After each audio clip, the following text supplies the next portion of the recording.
네, 반갑습니다. 자, 오늘 여기 이제 많은 분들이 오셨는데 저희 회사에 대해서 여러분들이 이제 얘기를 들으셨습니다. 지금 주변에 소문이 어떻게 나고 있냐면은 정말 애터미처럼만 해라.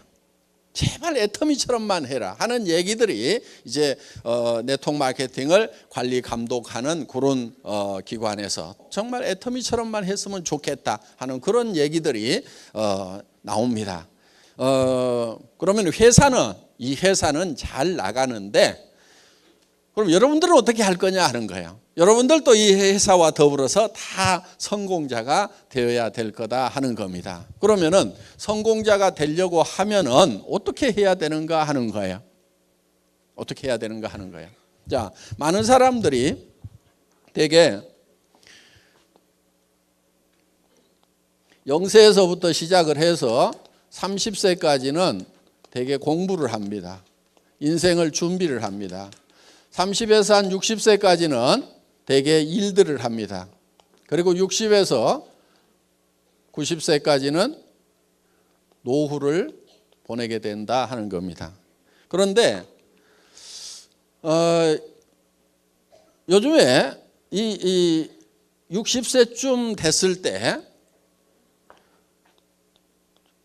결산을 해봤더니 1%만이 성공자가 되었더라. 즉 부자가 되었더라 하는 거예요. 4%의 사람들은 경제 문제를 해결을 했는데 부자는 아니더라 하는 거예요. 그리고 나머지 10%의 사람들은 계속해서 하루 벌어서 하루 먹고 사는 일당벌이를 하고 있더라 하는 거예요. 15%의 사람들은 타계를 했더라 하는 거예요. 그런데 나머지 70%의 사람들은 일도 없고 돈도 없는 상태에서 노후를 맞이하게 되더라 하는 거예요. 자, 우리 주변을 보면은 대개 1% 정도 100명 중에 1명이 성공을 했습니다. 그런데 95%의 사람들은 대부분 다 실패를 하고 있다 하는 거예요. 경제적인 측면에서 봤을 때. 그러면은 왜 30년씩이나 평균적으로 공부를 하고 30년씩이나 나름대로는 열심히 일을 했음에도 불구하고 이렇게 많은 실패자들이 나오는가 하는 거예요. 자, 이때까지 성공을 못하게 되면 어떤 문제가 있냐면은 노후라는 30년의 세월을 이제 어떻게 보낼 것인가 하는 심각한 문제가 발생을 하게 된다 하는 거예요. 나이를 먹으면은 반드시 또 따라오는 게 있습니다. 뭐가 따라오죠? 질병이 따라오죠. 질병이 따라와서 병들고 돈이 없으면은 정말 악몽 같은 세월이 될 수가 있다는 거예요. 그런데 요즘에 흉흉한 소문이 돕니다. 120세까지 살지도 모른다는 이런 소문이 슬슬 지금 나기 시작을 해요. 그러면은 무려 60년이라는 세월을 돈 없이 병든 상태에서 보내야 된다고 하면은 이거는 몹시 끔찍한 일이고 본인만 불행한 것이 아니고 주변 가족들까지도 다 불행해지는 그런 사태를 맞이하게 된다. 그런데 카네기라는 사람이 있습니다. 철강왕 카네기가 아주 가난한 집의 아이로 태어났는데 부자가 됐어요. 그리고 지금 카네기 재단을 만들어서 세계 곳곳에 온정의 손길을 지금도 펼치고 있습니다. 그 카네기라는 사람이 늙어서 자기가 인생을 이렇게 돌아보니까 자기가 우연히 성공자가 된 건지 아니면은 자기가 다시 가난한 집의 아이로 태어난다고 하더라도 다시 성공자가 될 수 있는지 곰곰이 생각을 해본 거예요. 생각을 해보니까 자기는 다시 가난한 집의 아이로 태어나더라도 틀림없이 성공자가 될 수가 있겠더라 하는 거예요. 그거를 10번을 반복한다고 그러더라도 자기는 10번을 다 성공할 수 있고 100번을 가난한 집의 아이로 태어나더라도 반드시 100번 다 부자가 되겠다는 확신이 있었던 거예요. 그러면은 다른 사람들은 왜 성공을 못하는가? 곰곰이 생각해 보니까 성공하는 방법을 모르더라 하는 거예요. 성공하는 방법, 성공의 법칙을 모르더라 하는 거예요. 그러니까 성공해도 법칙이 있다 하는 겁니다. 법칙이라는 것은 예를 들면 이런 게 법칙입니다. A 플러스 B는 C가 나온다. 그러면은 A하고 B만 플러스하면 항상 C가 나오면 이거를 법칙이라고 얘기를 한다 하는 거예요. 그러면은 자기는 A하고 B만 하면 항상 성공자가 될 수가 있는 요 법칙 공식을 알고 있다 하는 거예요. 그러면은 이 성공의 법칙이라는 것이 누가 어떻게 만든 거냐? 이거는 누가 만든 것이 아니고 원래 있는 거다 하는 거예요. 그래서 이런 것을 뭐라고 얘기하냐면은 정북향의 원리다 이렇게 얘기를 합니다. 정북향의 원리. 이런 스티븐 코비라는 사람이 쓴 말입니다. 성공하는 사람들의 7가지 습관을 썼던 스티븐 코비가 쓴 말인데, 정북향의 원리라고 하는 것은 북쪽이라는 것이 이미 정해져 있다. 법칙이라는 게 이미 정해져 있다. 자, 여기 속리산 들어오다 보니까 지금 동서남북이 헷갈리죠? 손가락을 들어가지고 지금 북쪽이 어딘지를 한번 가르쳐 보겠습니다. 손가락 한번 다 들어보세요. 예, 북쪽이 어딘지 가르쳐 보세요. 예, 중구난방입니다. 지금 다 헷갈리고 계시는 거예요. 예.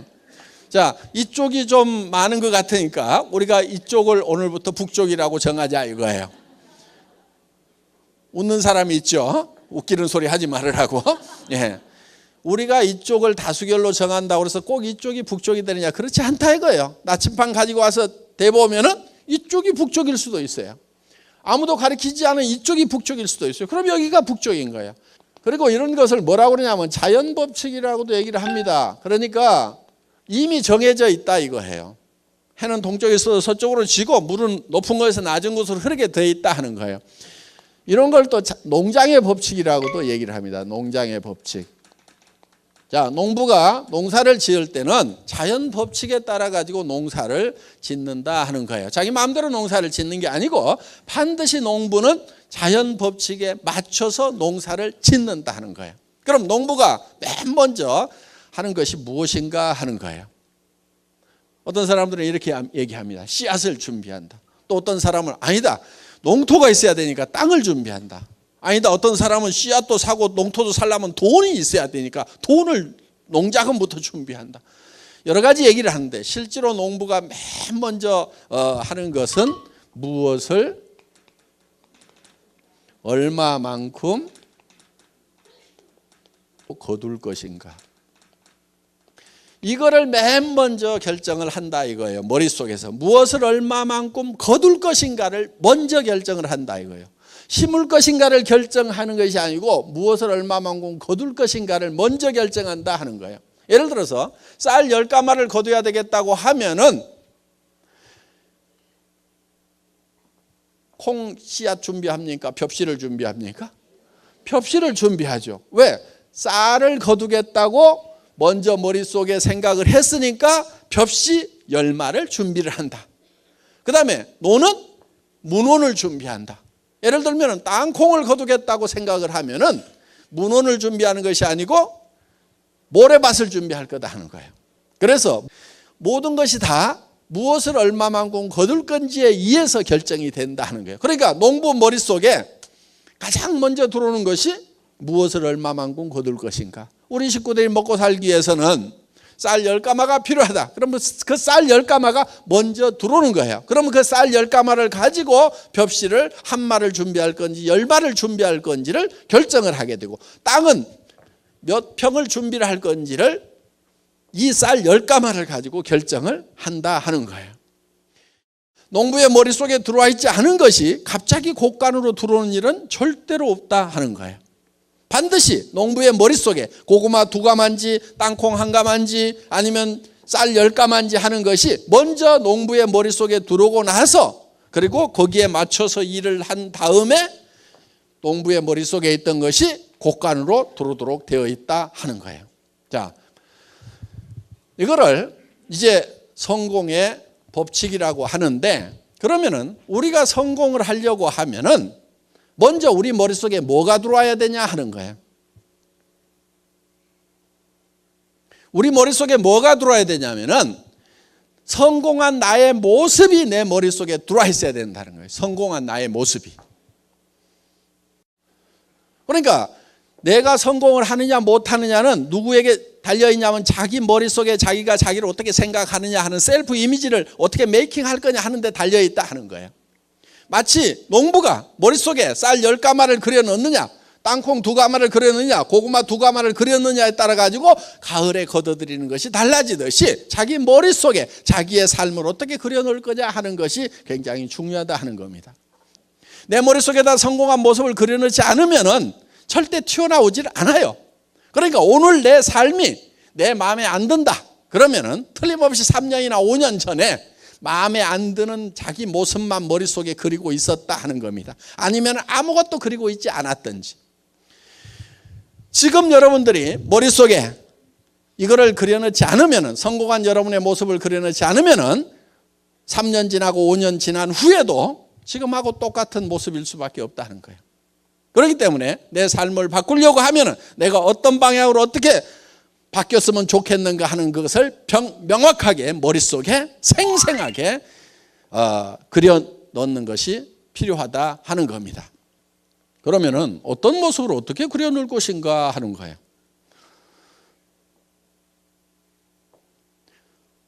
생각이 좀 복잡하죠?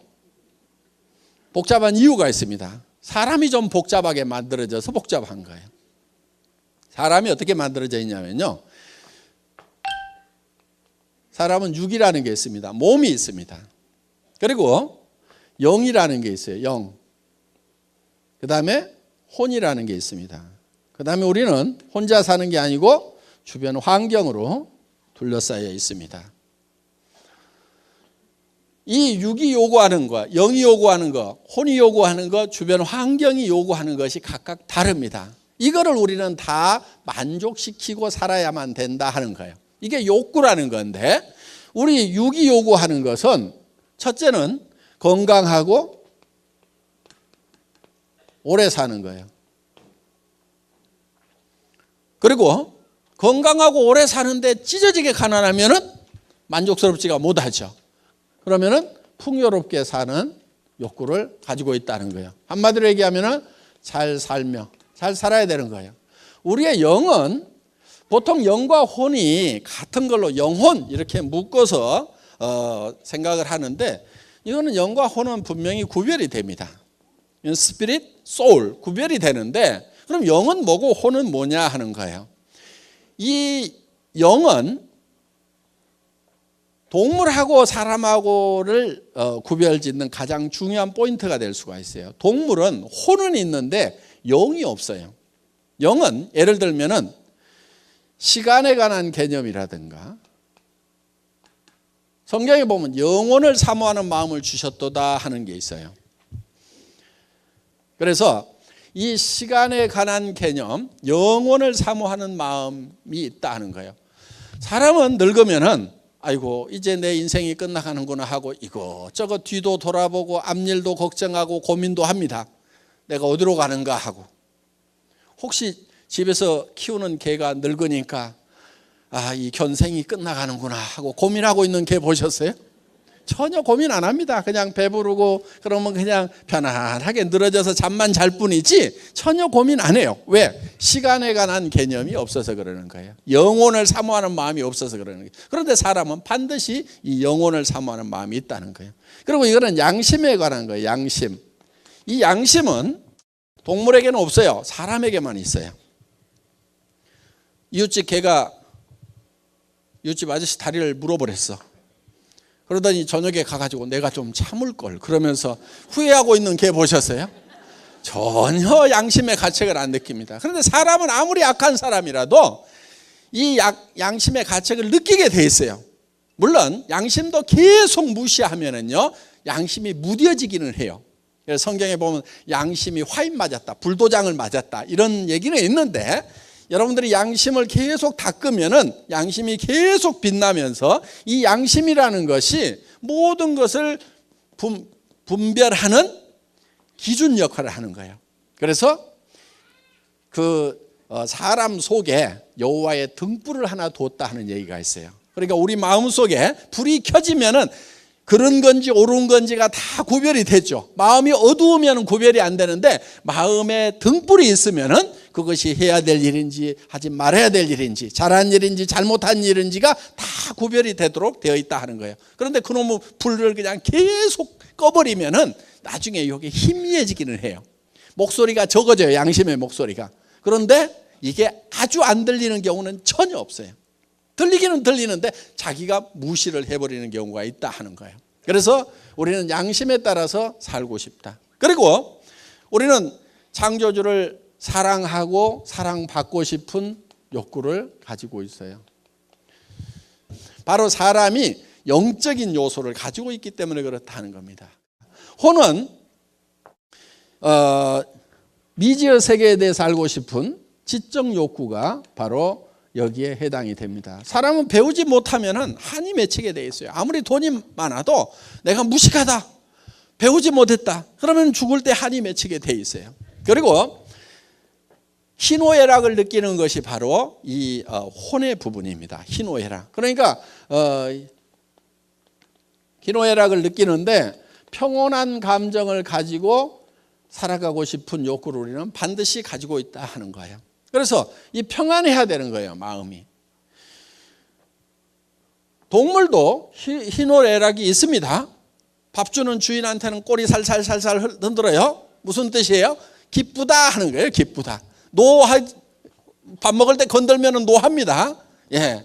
그래서 이 희노애락이 있고, 그 다음에 지식도 있어요. 기억력도 있고, 주인인지 도둑놈인지 다 구별하고, 이렇게 다 숫자도 가르치면은 야 3번 물어와, 5번 물어와, 이렇게 하면은 가르치면 이런 것도 배우긴 배워요. 사람보다 지능이 좀 떨어지긴 하지만은. 그러니까 동물도 혼은 있다 하는 거예요. 그래서 이거는 이제 배우고 싶은 욕구를 가지고 있다 하는 거예요. 우리는 배우지 않으면 안 된다는 거예요. 그리고 우리는 주변 환경에 대해서 공헌하고 싶은 욕구를 가지고 있다.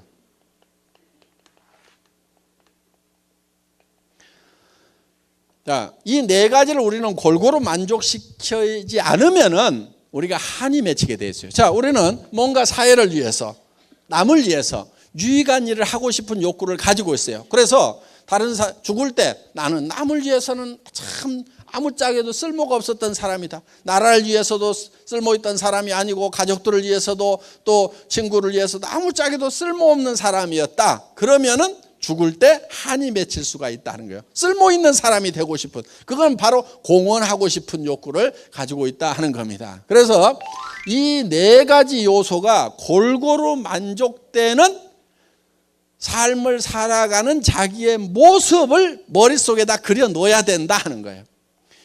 이게 하나라도 빠지면은 완벽한 성공자라고 할 수가 없어요. 자, 건강하지 않았어. 비실비실 아프기만 했어. 장수를 못했어. 찢어지게 가난하게만 살았어. 다 인생 실패자인 거예요. 그리고 양심을 어기면서 평생 살아갔다고 하면 죽을 때 반드시 후회를 하게 될 거다 하는 거예요. 그리고 또 아무도 나를 사랑해 주는 사람도 없고 내가 사랑하는 사람이 없다고 하면은 그거는 성공적인 삶이라고 할 수가 없다 하는 겁니다. 또 우리는 무식에서 배운 바가 없다. 그러면은 그것도 우리는 한이 맺힐 수가 있어요. 물론 학력만을 얘기하는 것은 아닙니다. 우리가 지식을 습득하고 지혜를 습득하는 것은 여러 가지 방법을 통해서 하기 때문에 우리는 지금 이 순간에도 지금 배우고 있다 하는 거예요. 그리고 우리는 뭔가 주변에 이로움을 끼치고 싶은, 좋은 영향력을 미치고 싶은, 공헌하고 싶은 그런 삶을 살고 싶어 한다 하는 거예요. 그런데 이것이 각각 떨어져 있지가 않고 한데 어울려 있어요. 실제로 우리의 몸을 보면은 영이 이 안에 있습니다. 그리고 여기에 육이 있고 이 밖에 환경이 있습니다. 그런데 창조주 하나님이 처음 사람을 만들 때 육을 만드시고 영을 불어넣었더니 살아있는 혼이 되었다 이렇게 되어 있습니다. 리빙 소울 이렇게 되어 있거든요. 그래서 이 살아있는 혼이 된 겁니다. 그러니까 육과 영이 만나서 이 살아있는 혼이 된 겁니다. 그래서 이게 전부 다 하나로 이렇게 어우러져 있지 어느 하나가 이렇게 분리되어 있지가 않아요. 육과 영혼이 분리되는 걸 뭐라고 그러죠? 예, 그걸 돌아가셨다고 얘기를 하는 겁니다. 죽는 겁니다. 이게 하나가 돼 있다 하는 거예요. 그러니까 이거를 절대 떼놓고 생각을 하면 안 되는 거예요. 그런데 이거를 떼놓고 생각하면은 이게 별 의미가 없어져요. 예를 들면 이러는 거예요. 자,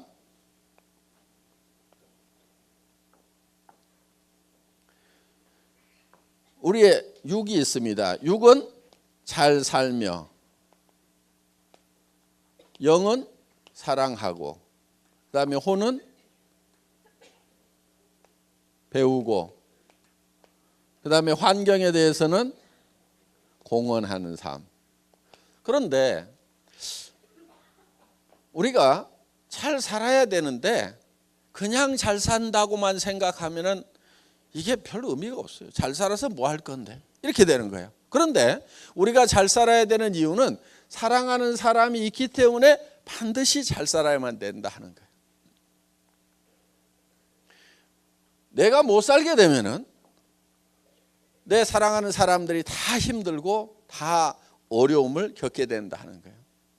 자, 정말 자녀들이 어렵게 살아가면은 부모님들이 애달퍼합니다. 내가 죽더라도 너희 잘 되는 꼴을 보고 죽어야 될 건데, 너희들 이렇게 어렵게 살아가는 걸 보니까 내가 눈을 감을 수가 없다는 것이 부모님들의 얘기입니다. 그리고 우리가 잘 살아야 되는 이유는 정말 사랑하는 자녀들이 있기 때문에 우리가 잘 살아야 되는 거예요. 지금 우리 세대 살아오신 분들 집 한 채 마련하느라고 정말 거의 평생을 다 소비하다시피 했습니다. 그런데 우리 자녀들 세대는 우리 세대보다도 더 힘든 세대라고 얘기를 합니다. 많은 경제학자들이 다음 세대가 전 세대보다 어려운 세대가 지금 시작이 됐다는 거예요. 지금 우리 시대에는 그래도 희망이라는 게 있었어요. 배우고 뭔가 공부를 하고 열심히 노력하면 잘 살 수 있다는 희망이라는 것이 있었다는 겁니다. 그런데 요즘 젊은이들 앞에는 공부를 할 만큼 하고 노력을 해도 대책이 안 서는 절망이라는 벽에 봉착해 있다 하는 겁니다. 그래서 우리 자녀들한테 우리 부모 세대가 희망이 되어줄 필요가 있어요. 그러니까 자녀들 보고 이제 다 가르쳐 놨으니까 알아서들 살아라 이렇게 해가지고 될 것이 아니고, 집 한 채씩은 내가 사주겠다. 자녀가 둘이면 몇 채 사줘야 되죠? 두 채 사줘야 됩니다. 그래서 부모가 정말 돈이 있으면은 자녀들에게 집을 사주고 싶을 거예요. 아마 제일 하고 싶은 일, 정말 집 한 채씩 턱턱 사주면 기분 누가 더 좋겠어요? 받는 자녀가 좋겠어요? 주는 부모가 좋겠어요? 다 좋지만은, 받는 자녀도 좋지만은 주는 부모가 더 기분이 아마 좋을 거예요. 그래서 우리는 정말 주기 위해서라도 부자가 되어야 된다는 거예요. 주는 기쁨을 맛보기 위해서. 그래서 자녀들 보고도 니네 집 사라고 하지 말고 우리가 정말 집 한 채씩 사준다고 하면은 얼마나 보람이 있겠냐 하는 거예요. 그러니까 우리가 잘 살게 되면은 사랑하는 자녀들에게 집 한 채씩 사줄 수 있다 이거예요. 그러니까 잘 살아야 되겠어, 안 살아야 되겠어? 잘 살아야 되는 거예요. 잘 살아야 되는 거예요. 이 잘 살지 못하면은요, 이 사랑하는 것도 힘들어요. 저도 집사람을 워낙 좋아해 가지고 한 1년을 쫓아다녀 가지고 이제 결혼을 했어요. 그래서 잘 살았습니다. 그런 대로 잘 살았는데, 저는 월급쟁이를 한 17년을 했어요. 그런 대로 잘 살았어요. 그런데 월급쟁이가 노후 보장이 전혀 안 되죠. 그래서 이거 일하는 재미에 빠져 가지고 17년이라는 세월을 너무 많이 보냈다. 그래서 이제 나가서 내가 노후 대책을 세울 수 있는 뭔가 일을 해야 되겠다 하고 이제 나왔습니다. 나와서 이제 인터넷 백화점을 이제 차리게 됩니다. 하여간 그걸 잘 차렸어요. 차렸는데 문제는 뭐냐면은 아직 시대가 오질 않았어요. 그런데 백화점을 차렸어요. 수만 가지의 제품을 가지고 있는 그런 이제 초대형 백화점을 만들어 놨는데, 문제는 뭐냐면 아직 아줌마부대 손가락이 안 움직이는 거예요. 그러니까 쫄딱 망하고 그러는 가운데서 이제 굉장히 힘이 들어지다 보니까 그 이제 뭐 회사 망하면서 뭐 다 집도 주고 차도 주고 다 날려버리고 이제 정말 너무 어려워져 가지고 이제 월세 50만 원짜리 월세방에 가서 이렇게 살게 됐어요. 그러면서 제가 이제 몸이 아프기 때문에 일을 하면 안 된다고 그래서 집사람이 어디 가서 한 150만 원인가 이렇게 벌어와 가지고 50만 원 월세 주고 애들 이제 학비 주고 이렇게 근근히 먹고 사는 이제 이런 처지가 돼버린 거예요. 그래도 그렇게 사는데 이제 이 경제적으로 압박을 받다 보니까 부부간에도 말이 점점 이제 뜸해지기 시작을 하고 나중에는 말 한마디씩 나오면 이렇게 삐딱선을 타기 시작하고 자꾸 이렇게 갈등이 생기더라고요. 어느 날 제가 집에 들어갔는데 너무 추운 거예요.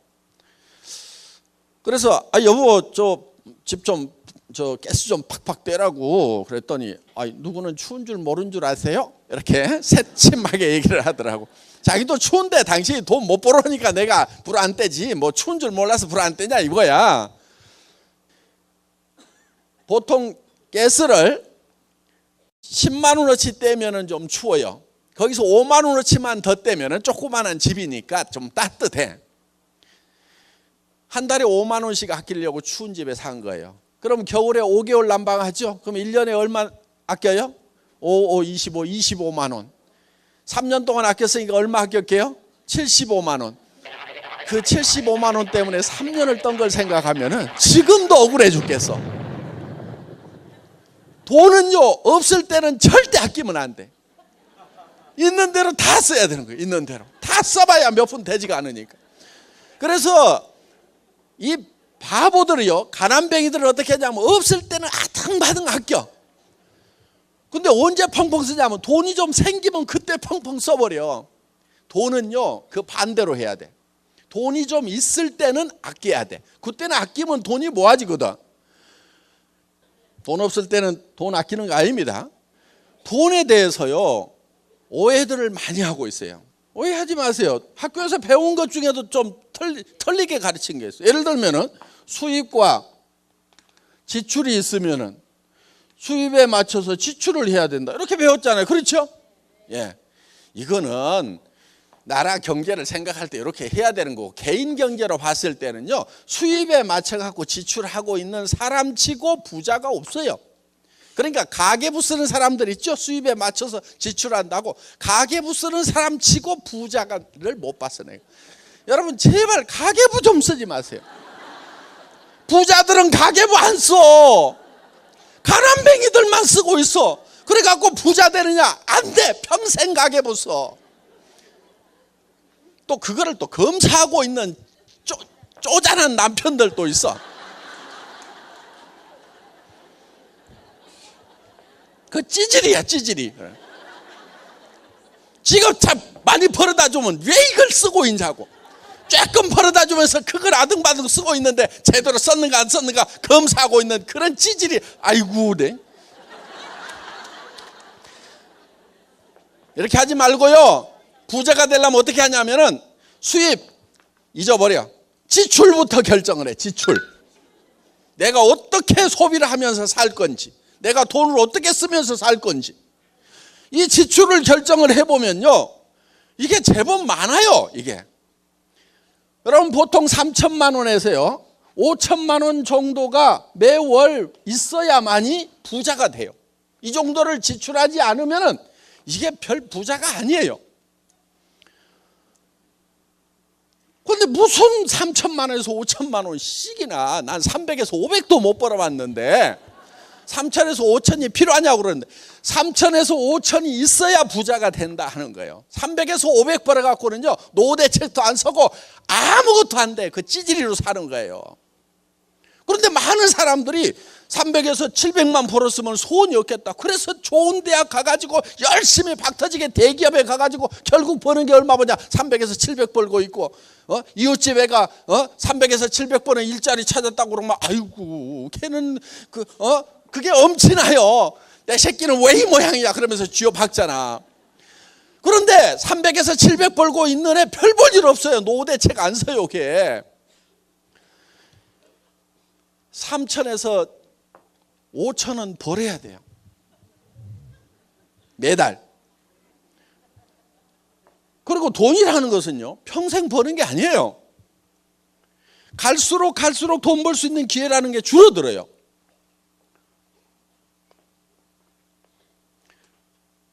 이 기회의 색이 이렇게 줄어드는 거예요. 무슨 얘기냐면은 20대, 30대 식당에 가면은 주방 서빙을 시켜줘. 그런데 40대, 50대에 가면은 뒤에 가서 음식하라고 주방으로 보내, 배기실 타고. 60대, 50대, 60대에 가면은 그릇 깬다고 이것도 안 시켜줘. 그러니까 친척이나 누구 아니면 안 써준단 말이에요. 그러니까 기회라는 것이 점점 줄어들어. 그런데 사람들은 막연하게 뭔가 시간이 지나고 미래가 되면 내한테 좋은 기회가 올 거라는 파랑새만 쫓아가고 있어요. 그렇지가 않아요. 점점 줄어들고 있어요. 그러니까 지금 결판을 내야 되는 거예요. 지금 뭔가를 화끈하게 버려야 된다 이거예요. 앞으로 뭐 어떻게 될 거다.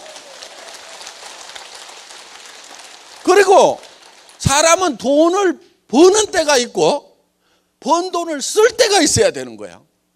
돈 쓰는 것도요, 늙어가지고 돈 쓰려고 그래봐. 여행도 다리 썽썽할 때 여행이지, 꼬꾸라져가지고 거기에다가 어디 좋은 경치를 봐도 눈도 침침한데 가면 뭐 하냐고. 어디 맛있는 걸 먹을 때도 이빨이 썽썽할 때지. 가가지고 틀니가 많니 안 많니 해가면서 맛있는 거 주면 뭐 하냐 이거야. 그러니까 이것도 기회가 점점 줄어드니까 벌려면 1년, 2년, 3년이라도 빨리 벌고 그래 놓고 그걸 쓰러 다녀야 된다 이거야. 그런데 젊음 다 가도록 이제 벌기만 하다가 이제 늙어가지고 이제 있는 돈도 쓰지도 못한다 이거예요. 그러니까 벌 수 있는 시간이 그렇게 길면 안 되는 거예요. 3년에서 5년 안에 평생 쓸 돈을 다 벌거나 아니면은 평생 돈이 들어오도록 시스템을 만들어 놔야 돼. 3년에서 5년 해보고 안 되면 때려치우세요. 그거는 평생 해도 안 돼. 애터미 사업도 3년 5년 지났는데 안 되는 사람들 빨리 때려치우고 집에 가세요. 근데 반성을 한 가지는 해봐야 돼. 진짜로 했는가?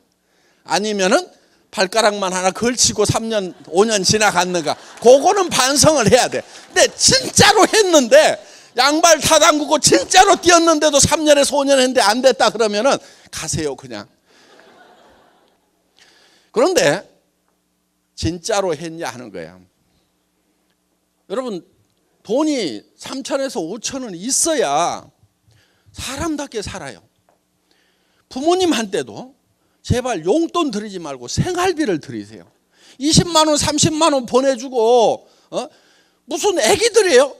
부모님도 살려고 하면 생활이라는 걸 해야 된단 말이에요. 생활비를 200이든 300이든 400이든 보내드려야 돼. 그래야 뭘 사람답게 살 거 아니에요. 그리고 노인네들 치료비 더 많이 들어가요. 그러니까 우리가 뭔가 돈을 제대로 쓰기 위해서는, 사랑을 하기 위해서는 돈이 있어야 돼. 부자가 돼야 돼. 아니 우리 집사람도 이제 그 가스비 5만 원 가지고 찌그독 이렇게 된 거예요. 아니 그러다 보니까 어느 날 우리 집사람이 한마디 하더라고. 여보, 애들 졸업하고 나면 우리 헤어집시다. 근데 우리 집사람은 또 하면 한다는 사람이거든요. 아이고, 그 말을 듣는 순간에 억장이 무너지는 거예요. 그래서요, 제가 방바닥에 쓰러져 가지고요, 우리 와이프 다리를 잡고요 엉엉 울었어요. 엉엉 울면서, 여보 하지 마라, 내가 보낼 수가 없다. 당신 지금 가면은 집도 없고 노후대책 자금도 없고, 여보 가더라도 내가 집도 사주고 노후대책 자금 마련해서 내가 통장에 넣어서 줄 때까지만 좀 참아주면 안 되냐고 다리를 잡고 엉엉 운 거예요. 그랬더니 이렇게 보더니 아이고 어느 천년에요 그러더라고. 지금은 집도 사주고요, 통장에 돈도 다 넣어줬는데 간다는 말을 안 해요. 생활의 어려움은요, 정말 사랑하던 사람 사이도 냉랭하게 만들어서, 지금 부부간에도 그냥 사는 사람들 있죠. 그냥 사는 사람들. 그러니까 헤어지는 것도 귀찮으니까 그냥 사는 거예요. 그냥 뭐 복잡하고 절차 복잡하고 뭐 하고 아이고 그냥 살자 그래가지고 그냥 아무 생각 없이 그냥 살아. 집에 들어가도 아무 감동도 없고 나와도 아무 감동도 없고 그냥 살아. 그냥 삶이 얼마나 된다고. 그 젊은 날에 그렇게 뜨겁게 사랑하고 좋아해서 결혼을 했으면은 그 짧은 인생 얼마 안 되는 동안에 그 나이를 먹을수록 그 사랑이 더 아름답게 숙성이 돼가야 되는데 그렇지를 못해요. 그 원인 중에 하나가 보면 경제적인 이유 때문에 그러는 경우가 많아요. 결혼할 때는 당신 내하고 결혼만 해준다고 하면은 진짜 손끝에 찬물 한 방울 안 묻히도록 해주겠다고 그래가지고 구애를 해서 결혼을 해놓고 나중에는 왜 찬물 안 묻히게 해준다고 그러더니 어쩌고 저쩌고 그러면은 고무장갑 하나 사주면서 이거 끼고 하면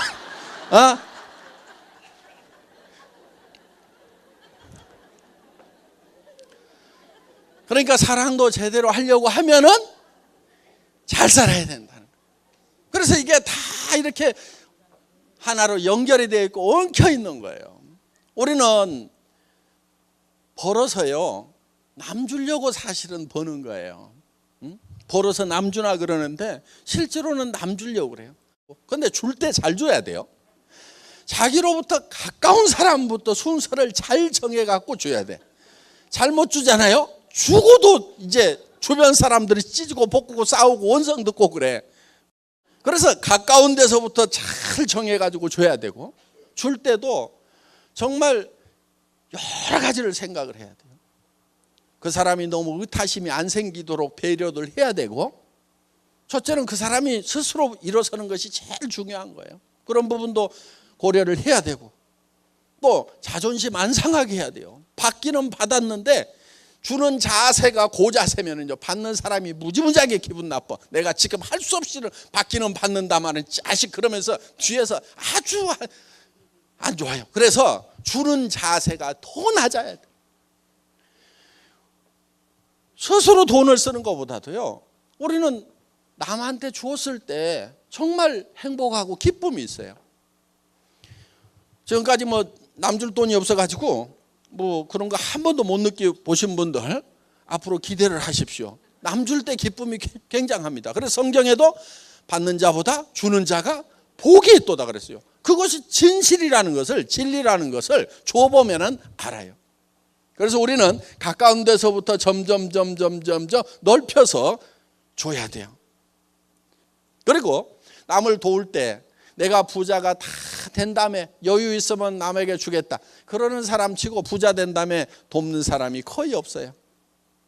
언제부터 도와야 되냐면은 내가 어려울 때 나보다 더 어려운 사람을 도우면서 살아가야 된다 하는 거예요. 그러면은 나중에 부자가 됐을 때도 또 어려운 사람들을 도울 수가 있어요. 저희 회사에서도 주변에 이렇게 돕는 일들을 해왔어요. 사회적으로. 그래서 맨 처음에 회사가 어려울 때는 이웃의 학교에 가장 가까운 학교에 애들 좀 불러가지고 한 달에 20만 원 40만 원 주는 일부터 시작을 했어요. 할머니하고 둘이 사는 애가 있어.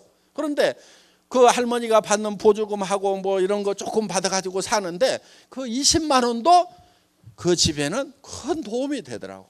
그래서 이제 이웃에 이렇게 도와주고 그러면서 조금씩 금액도 넓혀 나가고 어떻든 우리는 이제 주변에 이렇게 좀 도와야 될 일들이 많이 있습니다. 물론 애터미 사업 자체가 지금 어려운 사람들을 돕는 가장 좋은 방법이에요. 서민들에게는 싼 생필품을 공급을 해서 질 좋고 싼 생필품을 공급을 해서 이 가게 이 지출을 줄일 수 있도록 생활비를 아낄 수 있도록 해주는 그것이 1차적인 공헌입니다. 그리고 또 이 돈 벌만한 직장이 없는 분들에게 일자리를 마련해줘서 정말 이렇게 할 수 있도록 해주는 것. 그러면서 또 우리는 수당이 또 서민들에게 다 풀려나갑니다. 그래서 우리가 만드는 제품들은 그 원료를 만들라고 농사짓는 농부들에게도 돈이 나가게 되고 이제 경제학에서는 이걸 전후방 효과라고 그러는데, 예를 들면 후방 쪽에는 이제 더 멀리는 농사 짓는 분들부터 시작해서 다 혜택을 보게 되고, 당귀, 청경, 백작양 지금 농사들을 많이 짓고 있습니다. 그래서 그런 쪽에 이제 도움이 되고, 또 이걸 제조하느라고 콜마라든가 썬바이오텍에서 일하는 직원들에게 또 인건비가 나가니까 또 그것도 후방에 많은 도움을 지금 주고 있습니다. 그리고 또 이 애터미에 판매하는 조직은 전체 매출액의 35%를 또 나누어 드립니다. 그렇기 때문에 또 거기에서 소득 분배가 잘 이루어집니다. 그리고 이 돈은 서민들에게 뿌려지기 때문에 그것이 이제 승수 효과에 의해서 최소한 5배 정도 더 이제 경제적인 파급 효과가 생깁니다. 자, 어떻든 우리는 정말 사랑하는 사람들이 있기 때문에 우리는 반드시 잘 살아야만 된다. 그래야 내 사랑하는 사람들이 같이 잘 살게 되고, 그리고요, 사람은 조금만 올라가게 되면은요, 점점점 용기라는 것이 생겨요. 지금 여기 계시는 분들 중에서도 어떤 희망을 갖고 꿈을 갖는 것이 굉장히 두려운 사람들이 있다는 걸 제가 알아요. 어떤 희망을 갖고 꿈을 갖는 것이, 그것을 두려워하고 있다는 걸 제가 알아요. 왜냐하면 저도 사실은 뭐 어렵지 않게 세상을 살았어요. 그때는 못 사는 사람들 좀 무시했습니다. 솔직하게 얘기해서. 아이고, 요즘 세상에 정신머리가 틀려 먹었으니까 못 살지, 게을러 빠졌으니까 못 살지, 그러면서 못 사는 사람들을 좀 무시를 했어요. 그런데 제가 깊은 병에 들고 사업체는 다 망해가고 돈은 다 뺏기고 도리어 이제 빚쟁이까지 집에 쫓아오면서 몸이 아파갖고 더 일을 못하는 상황이 되다 보니까, 사람이라는 게 이렇게 앞뒤가 콱 막히는 기가 막힌 상황도 있구나.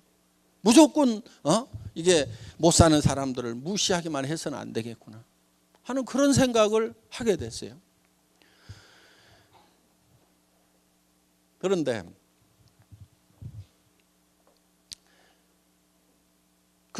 그런 어려운 상황이 이렇게 되다 보니까 정말 희망을 갖는 것이 굉장히 두렵더라고요. 정말 절망밖에 없었어요. 그런데 제가 어느 책에서 보고 애우고 있었던 규절이 있었어요. 희망이 없을 때 유일한 희망은 희망을 갖는 것이다. 희망이 없을 때 가져야 되는 것이 희망인 거예요. 희망마저 갖지 못하면 아무런 희망이 없는 거예요. 유일한 희망은 희망을 가지고 있으면 희망이 있어요. 절망 속에서도 희망을 가져야 되는 거예요. 그런데 제가 봤을 때는요, 그 희망의 불빛이 아주 조그맣게 보이는 거예요. 정말 캄캄한 동굴 속에 갇혀 있는 듯한, 몸은 병들고 가진 것은 아무것도 없고 더 이상 이제 목숨이 얼마를 부지할지를 모르는 그런 상황에서, 그런데도 저는 그 희망의 불빛을 향해서 가야만 했어요. 왜? 사랑하는 사람들이 있기 때문에. 그런데 그 희망을 가지고 그 희망의 불빛을 향해서 한 발 한 발 옮겨가니까 그 작은 불빛이 점점 커지더라 하는 거예요. 우리는 희망을 향해서 다가가지 않으면 그 희망이 커지질 않아요. 그 불빛이 점점 커지더니 어느 순간에 이제 동굴 밖으로 나오고 온 천지가 밝은 광명으로 가득 찬, 정말 희망만이 가득 찬 그런 세계로 내가 나올 수가 있더라 하는 거예요. 그래서 정말 절망의 깊은 동굴 속에 갇혔을 때는 정말 희망을 갖는 것도 얼마나 용기가 필요한 건지, 얼마나 두려운 건지. 용기라는 것은 두려워하지 않는 것이 용기가 아니고, 두려움을 알지만은 그 두려움 앞에 맞서는 것이 진정한 용기다 하는 겁니다. 그래서 여러분, 희망이 없을 때, 마음속에 절망밖에 없다고 생각하고 나는 아무것도 해낼 수 없다고 생각하는 이 순간에도 여러분들이 가져야 될 것은 희망이라는 거고, 그 희망의 불빛을 향해서 우리는 한 걸음 한 걸음 옮겨 나가야 된다는 겁니다. 그러면은 그 희망이 점점점 커지고 우리는 밝은 광명으로 나갈 수 있고 다른 사람들에게 희망의 이제 빛을 전해주는 사람으로 바뀔 수가 있다는 거예요. 자, 우리는 그래서 정말 사랑하는 사람들이 있기 때문에 우리는 잘 살아야 되고 또 잘 살려고 하면은 배워야 됩니다. 여러분들은 이제 밤늦게까지 지금 이렇게 또 배우고 계시는 거예요. 그래서 정말 잘 살아서 사랑을 베풀면서 나눠주면서 살아가는 그런 나 자신의 모습을 우리가 머릿속에 한번 그려보자 하는 거예요. 그래야만이 내 머릿속에 그게 만들어져야 2년이고 3년이고 5년 후에는 밖으로 튀어나오는 거예요. 그런데 이거를 그려 넣기만 하면 되느냐 하는 거예요. 된다 하는 거예요. 왜냐하면 우리의 몸이라는 것은 우리 머릿속에 그냥 그리는 거하고 실제로 벌어지는 상황을 구별을 못하는 특징이 있어요. 우리 머릿속에 이걸 그려 넣기만 하면은 우리 몸이 변하고 바뀌어 버리는 거예요. 실험을 한번 해보겠습니다. 예를 들면은 여러분 입속에다가 제가 빨갛고 새콤하고 달콤한 석류를 한 움큼씩 넣어드리겠습니다. 입안에 가득 찬 석류를 어금니로 아작아작 씹으니까 새콤하고 달콤한 석류 과즙이 입안 가득 퍼집니다. 자, 입안에서 무슨 일이 일어났어요? 침이 안 났다 손 들어보세요.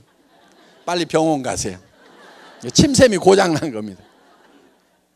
우리는 실제로 먹었을 때 침이 나오는 거나 머릿속으로 석류를 먹었다고 생각하는 거나 우리 신체에 작용하는 효과는 똑같다 하는 거예요.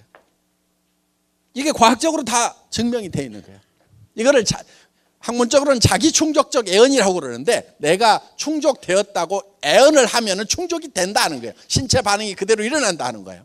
그러니까 여러분들이 실제로 내가 한 달에 3천만 원을 버는 사람이다, 5천만 원을 버는 사람이다, 내가 그 일을 시작을 했고 이제는 그렇게 시간만 가면 그렇게 될 거다, 확신을 가지고 머릿속에 내가 어떤 삶을 살 건지에 대해서 확신을 가지게 되면은 여러분들의 표정이라든가 태도라든가 눈빛이라든가 입에 이게 말빨이라든가 이런 게 다 바뀌어 버리게 된다는 거예요.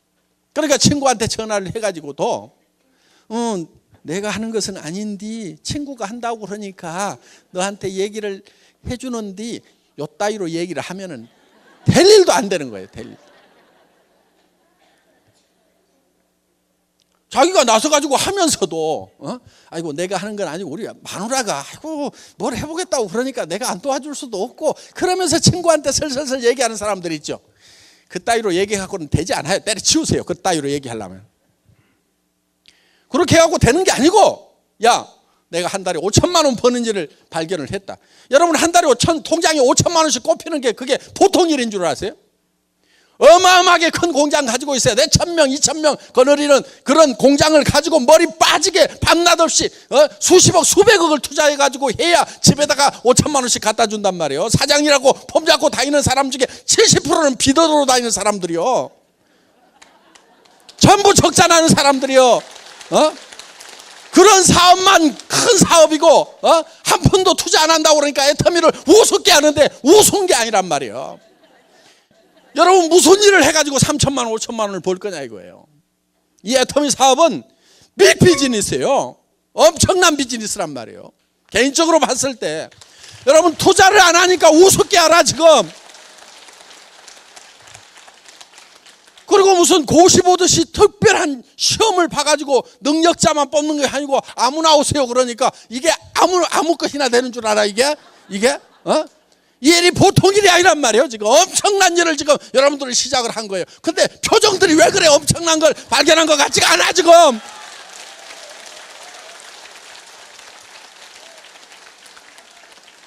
그래서 여러분들 오늘 저녁에 내가 정말 어떤 인생을 살 건지 정말 여러분들이 살고 싶은 한 편의 영화를 지금 만들겠다 하는 거예요. 그게 누구누구의 인생 시나리오 요거를 쓰는 거예요. 양식을 나눠드리는데 다 씁니다. 쉬워요. 자, 그 양식을 보면은 이런 수레바퀴 같은 게 있어요.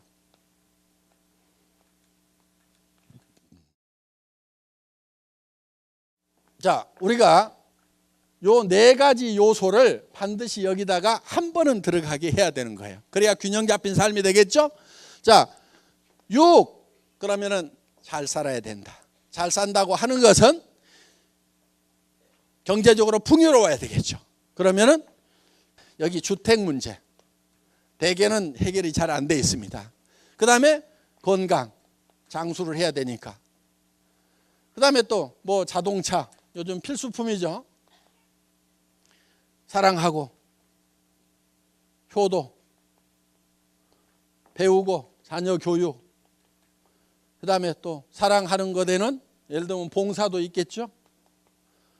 또 공헌하는 삶, 봉사 공헌하는 삶 들어가고, 또 어떤 사람은 현금이 좀 있었으면 좋겠다. 어떤 사람은 헌금을 좀 많이 해야 되겠다. 뭐 쓰세요, 마음대로. 그 다음에 또 뭐 있어요?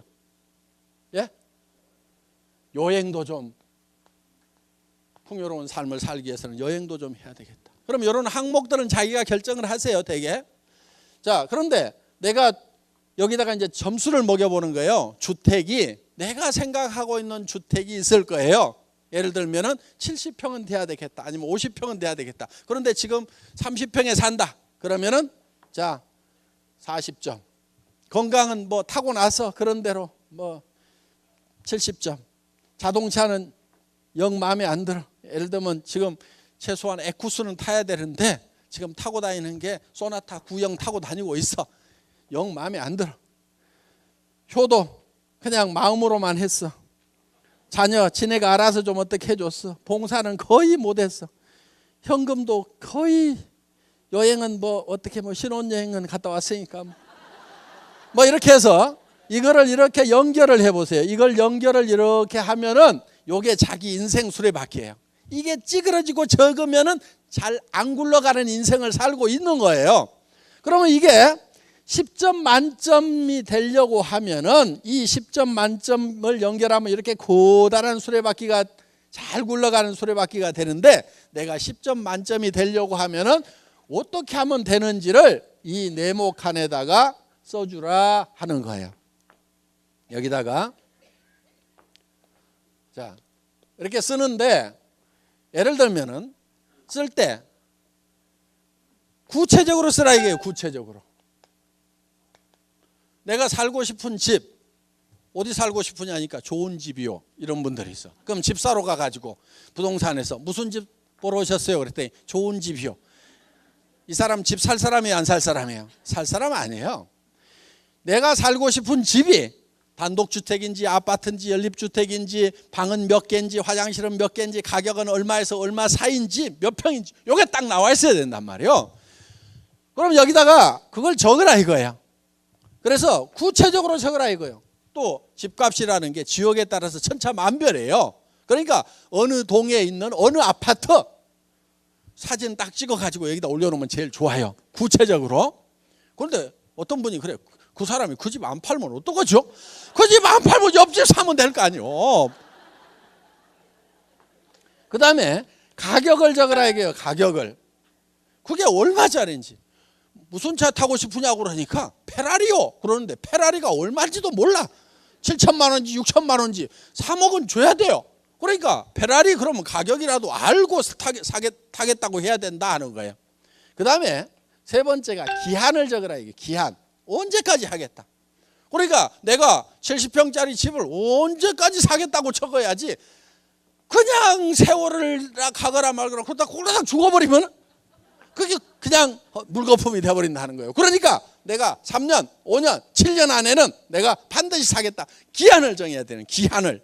요 세 가지를 꼭 유념을 하시라 하는 거예요. 그러면은 예를 들어서 집을 산다 그러면은 어디에, 그 다음에 평수, 그 다음에 가격, 그 다음에 기한, 이렇게 적어야 되겠죠.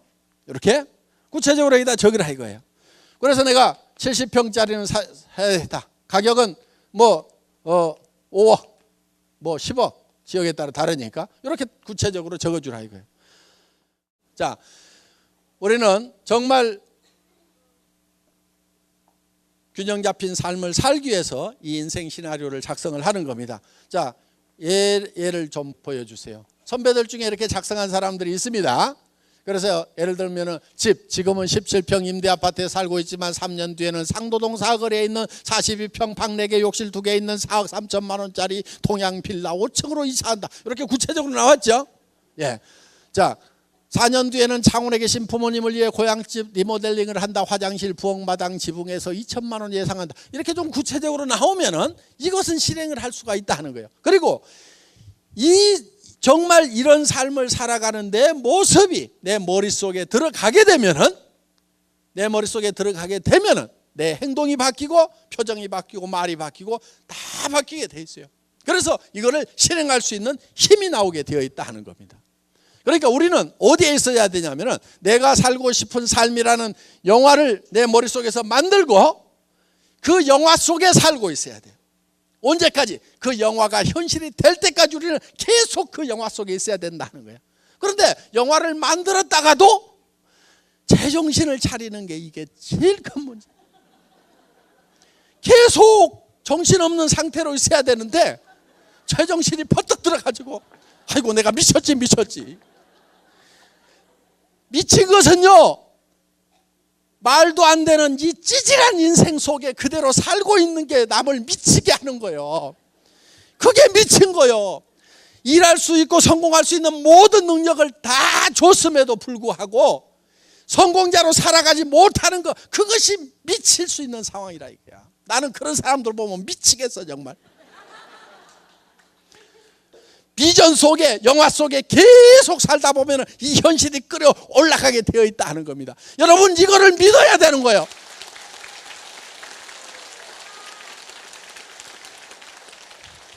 믿음이라는 것은 보이는 것을 믿는 게 아니에요. 보이지 않는 내 미래의 현실을 내가 창조하고 거기에 굳게 서 있는 것이 바로 믿음에 굳게 선다는 우리 사운 3번째 나와 있는 내용입니다. 그래서 여러분들이 이거를 작성을 하시고 한 가지만 더 작성을 하시면 되는데, 언제까지 세일즈 마스터가 되고 언제까지 뭐가 되겠다. 근데 이제 처음 오신 분들은 뭐 다이아몬드가 되면 얼마 버는지 뭐 하는지 잘 모를 수가 있는데 방에 가면은 선배들이 다 알고 있어요. 그러니까 물어보시면 되고 날짜를 일단 정하세요.